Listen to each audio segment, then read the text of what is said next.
fire engines and rescue units. They rushed to the scene of fires, accidents, medical emergencies. But we found older trucks can mean problems. A firefighter cannot assist anyone if they can't get to where you're at. President of the Jacksonville Association of Firefighters, Randy Wise, tells me in the last few years, the city has invested in a new fleet for Jacksonville Fire and Rescue, a major difference from the 90s when the department was using outdated trucks. A truck's breaking down on the side of the road, wouldn't go into pump gear, wouldn't pump the proper pressures, and some of that was occurring on scenes. The National Fire Protection Association recommends that any apparatus older than 15 years old should be removed from frontline service because they may not have modern safety upgrades.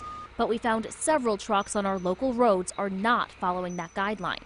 It's a standard, but it's not a requirement. Records with JFRD show there are 3 fire trucks that are now 25 years old and 2 that are 19 years old.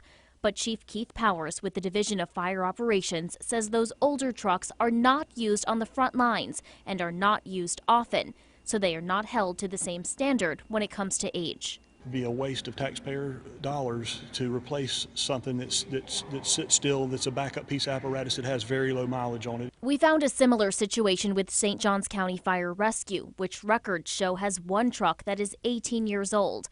But the department tells me that truck is mainly used for brush fires and has a much lower mileage rate. In Clay County, the Department of Public Safety tells me the county adopted an apparatus replacement plan in 2005, but because of budget limitations, several frontline engines were overdue for replacement.